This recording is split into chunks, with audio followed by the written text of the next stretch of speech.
Is my mic's working? Now say something. Oh, there we go. Hello, hello, hello. There we go. Hello. There we go. Hey, man. What's up, dude? How are you? I'm doing well. And yourself? Oh, dude, I'm doing good. I like your setup. You got a full studio going on here. Yeah, it's a little lazily set up right now because I'm like in between sessions and shit. But yeah, it's yeah, that's what I work out of. I feel it. That's tight, man. I can see in I the appreciate it. reflection you got your drum set over on the right corner Yeah, I actually have two kits. I or use an left electric and an corner, I guess. acoustic kit.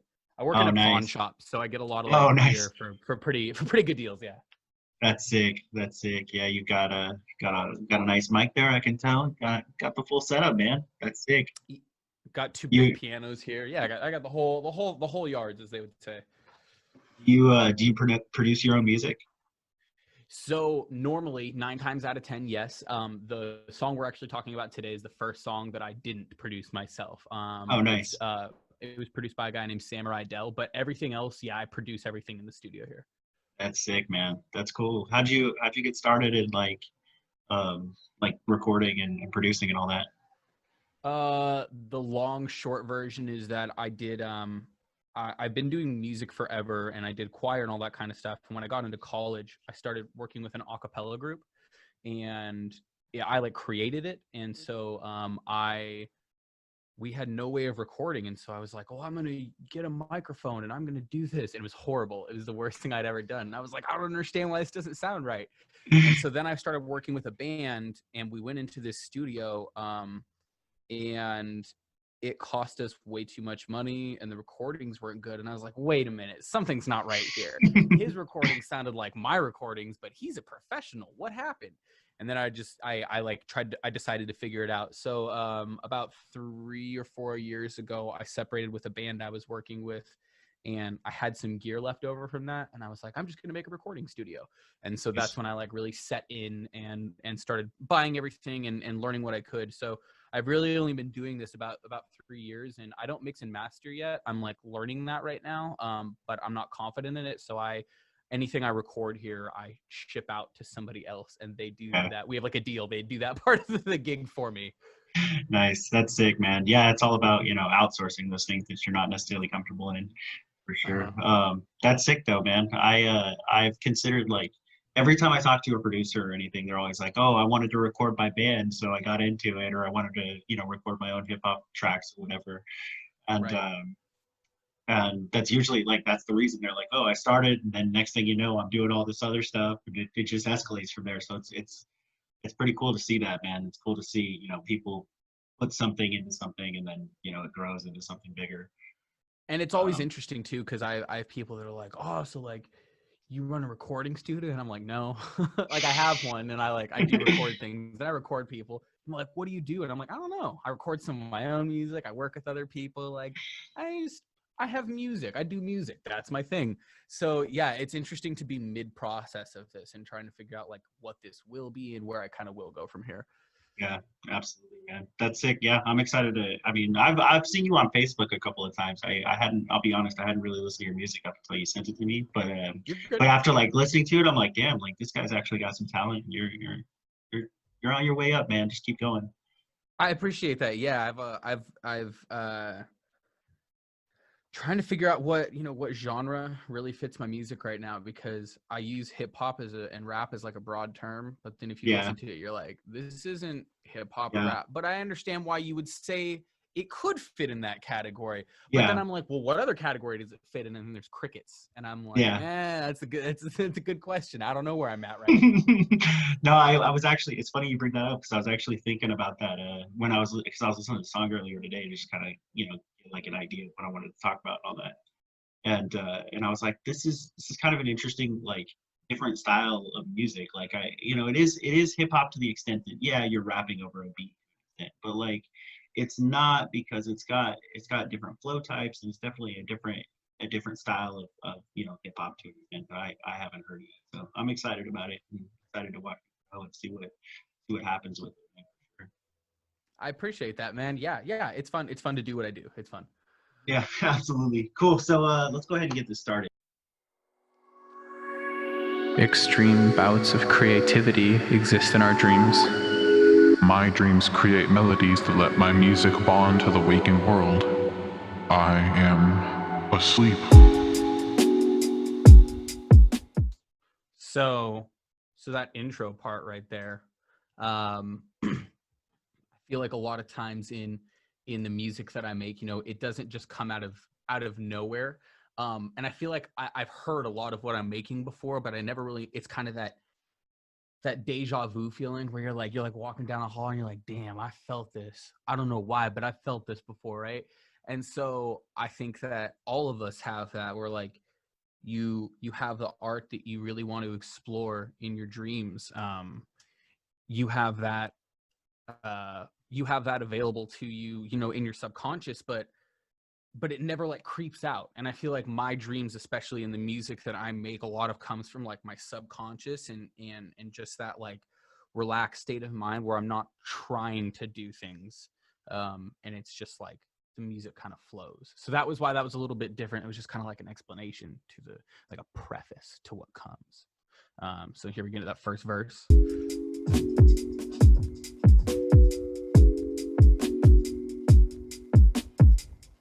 The tight music video here, check it out. Wobbolty wobbly walk, having that fight with the clock. Skipped an hour in my shower, don't drink the milk, it's stupid sour. I'm starting to sink like a rock. So yeah, I think the wobblety walk is something that everyone can kind of relate to. Is like you wake up in the morning, it's not a great morning. You got like the bendy knees, you know what I mean? You're like, just damn, it's a rough night. And so the morning's not much better. And then you realize like you're a little bit late. You're like, okay, so what can't I do today? Okay, like I don't, do I need to shower? Like shit, I guess not. Okay, I got fresh clothes. And then the milk's like, it's about that constant rough morning. The milk's bad, you're late, you locked your keys in your house and you walked out of the car and like, how do you get to work now? And I think that idea of like sinking like a rock is very, it's visceral in that moment of kind of feeling like everything's coming down at once, especially at the beginning of a day. I think that's a lot heavier, than at the end of the day where you can kind of like cry yourself out and go to sleep or whatever you got to do to like feel better and get to the next day. But like when you wake up and it's rough, man, that's a rough one. That's the wobbly walk you're doing all day. That's the rough knees. So that's that first half of that verse here. Wanna help the world cure stress. In my trials I'm lacking success. From bussing and busking to helping write lines to picking up trash, the studio's mine, I'm thinking I need rest. And so one of the things that I deal with on a personal level that I don't talk too much about in my hip hop is that I'm epileptic. And, it's mostly stress induced. I get seizures when I get really anxious and when a lot starts happening. And so I can really relate very personally to most people on the idea of just like there's too much stress, especially right now with everything that's going on. And it's not unneeded stress, right? We need to fix the things that are happening around us, but like, damn, everything is stressful. And I want to help fix that for everyone. I want everyone to feel better, but in the state of wanting to do that, sometimes you fail, right? Like sometimes trying to try to fix stress things, you make people more stressed. And so I always feel like I'm like trying to do things there that don't help anything, from like being outside and singing to people on the street, or like not driving my car to work to try to like save the world from gas, or like picking up trash outside. Like nothing ever feels quite like enough. And just the idea of like, needing a break from that stress. I think everyone can kind of relate to that a little bit. I don't have much more on that. It's stress is very, very, a very unfortunate thing we all kind of deal with. Open your eyes. See the world. Feel the world. It's hot. It's burning. And real short there, I think just right now a lot of people are blind to what's really happening around them, and things are just getting hotter and hotter and not actually in the world. Yeah, global warming is real and horrible, but I think like just the tensions in the world, kind of in that line with that stress previous line, and people are just so ignorant to like how hot it is, how hot it's getting, how desperate the climate's getting out here. And it's the whole world. It's not any one area or one people. And I feel like, you know, sometimes recently I've been asleep to a lot of things that have been happening. I haven't been woke as many people would call it. And so that's something I'm trying to be more conscious of. Smoking the wood on the curb. Feel like they're great on a curve. Lacking in character, someone to carry. I need sympathy, look in some other area. I'm starting to feel like the worst. Obviously I smoke, so smoking the wood on the curb, it wasn't a very subtle line there. There wasn't a lot of subtext. I feel like you know, feeling like people grade on a curve, you know, I feel like that's just a reality. You know, everything is kind of graded on that. Like there's a small percentage of people who are going to reach that peak of success, and I think a lot of people lacking in character, someone to carry that line there. I think a lot of people want to peak that curve. They want to be the peak of that bell curve, you know, the best. They want to be like Lil Yachty and 2 Chainz and whoever they can be out there, but they don't have substance. They don't have a lot of they don't have subtext. Damn, that's me. And so they're, you know, they're looking for people to give them handouts. They're looking for people to carry them along the way and put them at the top of that curve so that they can then show the world what they got. And I feel like sometimes, you know, I have the opportunity to help people. You know, I have a studio, I have the ability to make beats for people, and people always, you know, ask for, oh, can I get studio time? You know, can I get this? And like, could I do it? Yes. Is it possible to do it? But then you give away the thing that you've worked for in the craft for free, you know, the thing that you've built. And I think, well, I want to help people, and that would be curing that stress that I was talking about earlier. It's not beneficial to me, and damn, man, I'm starting to feel like the worst. That's the end of that verse, right? Like I want to help people and I want to do the right things, but I'm clearly not doing the right things. I could give things away and I'm not. Here I am not doing that because I need to make money and I need to make a living.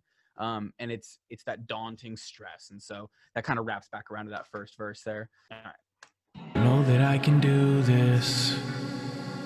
Mama, I'ma make you proud. I'm tired of missing Christmas. I wouldn't if life would allow.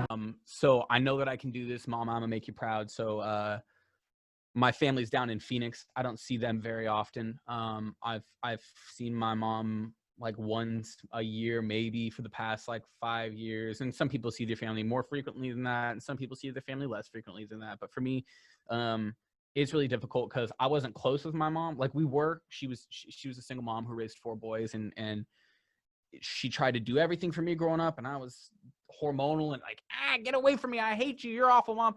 Right. But then I moved out of the house and I was like, she sacrificed everything for me. And so I want to make those sacrifices be fruitious for her. And I want to show her that like I can do this. Like I'm going to make her proud of the work she did. And I'm tired of not coming home for Christmas every year. And you know, it's tough. I wish I could be there for all those things, but Arizona is not really the place that has opportunities for me right now. And yeah, this song's just a song about shitty, stressful situations. Let's continue in this verse. Take back here a little bit.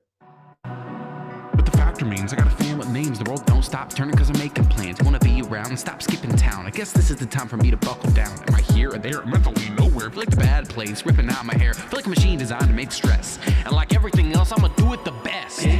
You know, just that first line's the factor means I got a fan with names and the world don't stop turning cause I'm making plans. And I think that, you know, it's just a reminder to me that like, you know, I while I'm doing these things and I'm trying to make my way and make music and you know, get out of the everyday 9 to 5 and whatever, I do have a family and they exist and they have lives outside of this and they're going to continue moving on and growing up and becoming different people with or without me.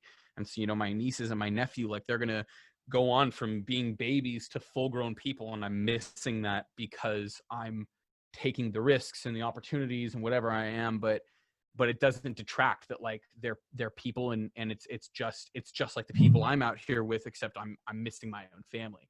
It's just kind of a reminder of importance of that. And the next line, you want to be around, stop, skip in town. I guess this is the time for me to buckle down. I've moved from a lot of states, or not a lot, but I've moved around a bit. And if I wanted to be there, I would be there, but I'm not. I'm here, and this is the place for me. But mentally, I don't feel like I live here or I live there. That line, am I here or there, mentally nowhere, sorry. I don't really feel like I've kind of fit in anywhere. I found my grounding. And the next line was more of a joke. It says, feel like the bad place ripping out my hair. I don't know if you've seen that show, The Good Place. Oh, yeah. Just a subtle reference, a subtle throw to that, just because, it was a great show. But sometimes I do just feel like, there's this constant, like, pulling at me in in different directions. And I have this conflicting feelings of like what to do. And then the next line, feel like a machine designed to make stress, and like everything else, I'm going to do it the best. Kind of just the finishing off that theme I've had of like, I'm trying to fix everyone's problems, and I'm going to fix my own problems, but that's a stressful thing in of itself. So yeah, if there were a machine designed to make stress, I do think I probably am that thing. But yeah, let's dig into this hook real quick. Days go by, feel like no change, but time keeps speeding by. There's no rest for the wicked, so I won't even try. Days go by, feel like no change, but time keeps speeding by. And when I thought of that hook, it was pretty instant. Because it's true, like, you clean the kitchen, and you clean up your act, and you get sober, and you do whatever it is, and you mop the floor, and days keep going by, but like you still have to keep doing those things. And like while you're fixing, it's just like nothing's changing. You know what I mean? You're taking small progressive steps towards what, as you grow up, and I think I'm finding this to be true more and more every week, like days are just running through. I'm missing all the things that are happening around me, and it's because of this monotonous work life we're supposed to live. You work for 8 hours a day, so that you have that good part of your day 5 days a week taken up, and then the other 2 days you just want to forget about it, and so you blow money and buy drugs and go out to parties and do whatever, but like that just makes things go by faster. It makes you feel bad, and then you cycle through it. And I think that next line, there's no rest for the wicked, so I won't even try. Back in that first verse, I had the last line in there is from bussin' and busking to helping write lines, picking up trash, the studio's mine, I'm thinking I need a rest. And so that line in the hook, there's no rest for the wicked, so I won't even try. It's just as the years have come by, it's become harder and harder for me to find solace in anything. And so this music, it's kind of like therapeutic, but it's not rest. You know what I mean? It's just like me getting these thoughts out and not screaming them at the dog. And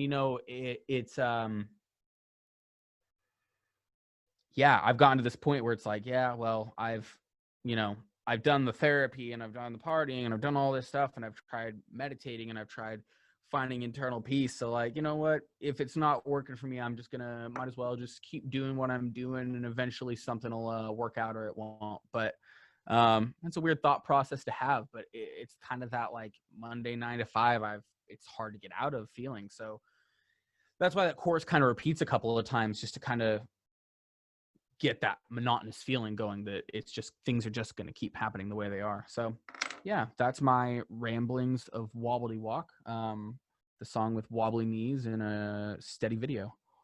Hell yeah, man. Well, thanks so much for explaining that. I definitely I've got some insights now, like hearing those. Something I wanted to ask you, how would you say that your life is different than someone who works a 9 to 5? Well, it's not, because currently I do work a 9 to Oh, 5. okay. But I think that's my thing, is like, I think that there are so many things that society expects from us right now, that like, you've got to give everything your all, and if you don't, then you're wasting your life, right? Like I feel like that's a fucking crazy, I'm sorry for swearing, we didn't talk about that earlier, that's a crazy mindset to have, right? That like, if you don't give everything your all, then why bother? And I think if I didn't have that 9 to 5, if let's say I had some mysterious donor that was funding me to make music, and I had to continually make music, right? A label, let's call it.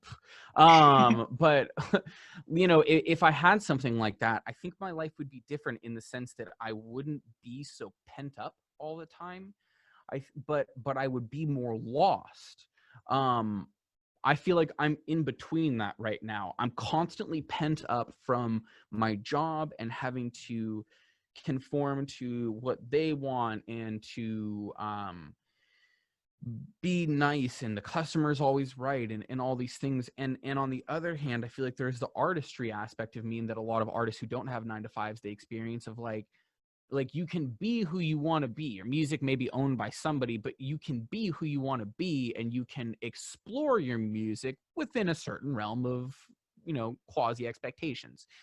But right now I'm kind of in between both. I'm in this constricted mindset constantly of, I have to act this way, I have to do this way, I can't post videos of me drinking and doing drugs on Facebook because my job will fire me.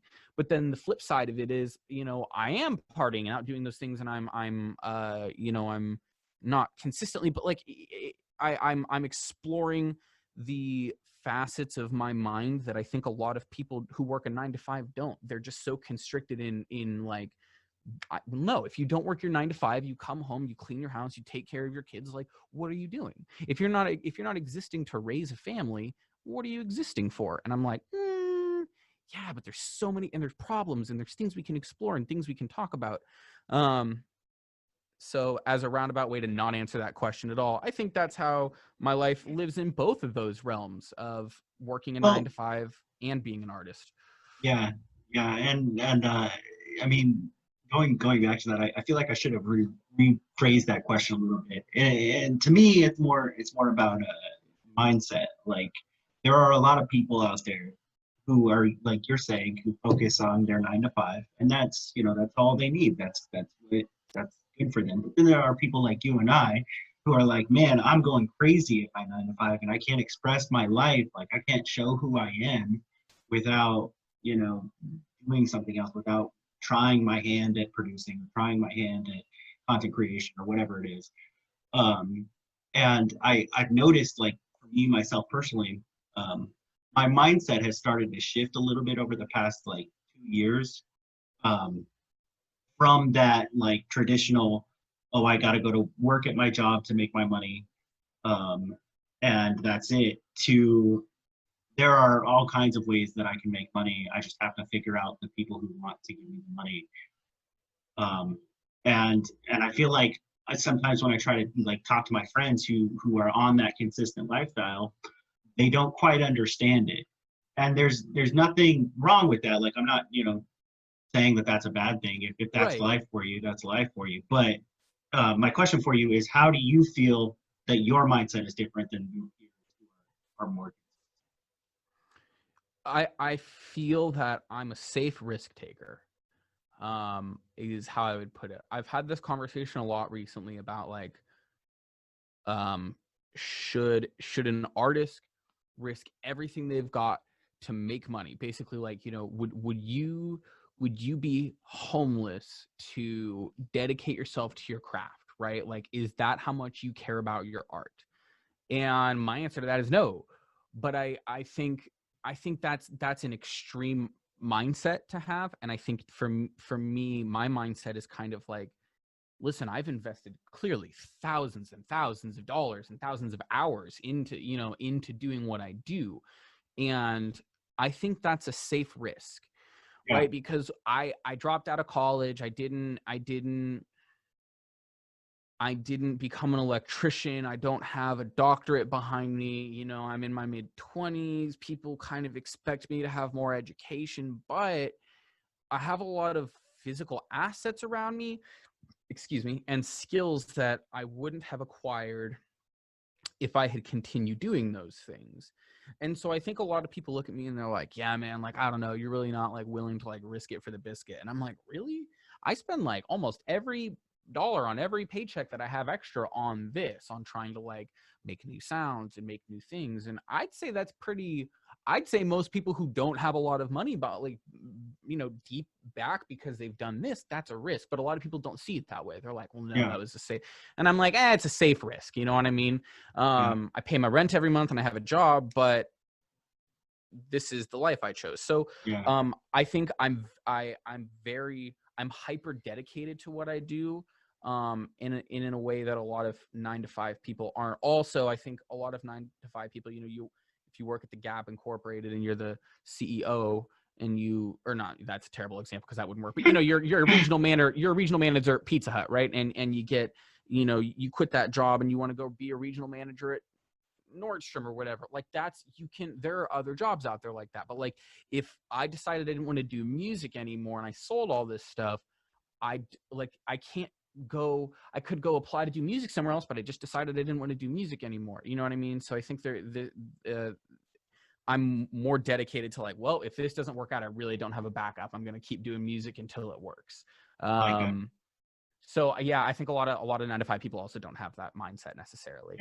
Yeah. And it's like you're saying, safe risk. Like investing in yourself is always going to be better than like blowing your money on, you know, candy. Right. Like alcohol and I think, or something. well, and I think there's some people too who are like, well, if you don't have $10,000 in your bank account saved up right now, like you're a child. And I'm like, oh, listen, I might not have 10 grand saved up right now, but like, I mean, I'm not living in an apartment, you know, a tiny little, you know, thing making ramen every night, and I'm living okay. So I think there's, you know, there's an interesting dichotomy in society about like how much money one should have versus the things that they should have. And I'm like, saving up money doesn't do me anything. I want to spend it and use it on things now and enjoy the things that I have. Exactly. And I mean, in reality, like what you're creating or what you're buying are assets for yourself that can potentially make you more money in the long run. So it's like, absolutely. Yeah. So, I mean, I feel like a lot of people, in today's age, like most people don't necessarily understand the difference between an asset and a liability. And so they'll buy things that they think are assets, but aren't necessarily assets, rather than investing in themselves and buying, you know, things that help their passion grow or help whatever it is they're trying to do. So yeah, I feel like that's a problem we need to address as a culture and just kind of start to shift. Yeah, absolutely. Yeah. Cool, man. Well, no, sorry, go ahead. No, I was gonna say 100%. I agree with that 100%. Yeah. Cool, man. Well, Ty, thanks for being here, man. I appreciate talking to you. Yeah. Is it Keenan or Kenny? I go by Kenny, but Keenan is like my name. Okay. Well, Kenny, hey, it was very nice talking to you, man. You're in Washington, right? No, I'm actually in Phoenix. Oh, that's right. That was we were talking about. Okay, well, dude, sometime I come down to Phoenix, we'll link up. We'll make something happen. Yeah, dude. I got a studio and stuff. You can roll through. We could take some videos or something. Do some Please, content. that'd be hella fun. I'm always down. Cool, awesome, man. Dude. What? So your rap name is, what is your rap name? Leyshock. Leyshock. I was gonna say Wayshock, and I was like, that's not right. But Leyshock. So that's. Are you on all of the streaming stuff so they can find you?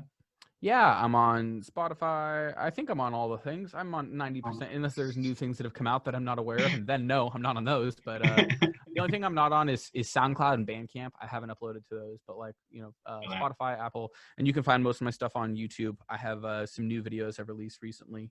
So yeah, if you have some time to check that out, that would be appreciated. Cool. Well, Leyshock, Ty, thanks for being here. Thanks for explaining your song to me. I appreciate it, man. Absolutely, Kenny. Hey, I appreciate your time. All right, bro. You have a good one. You too. Bye-bye.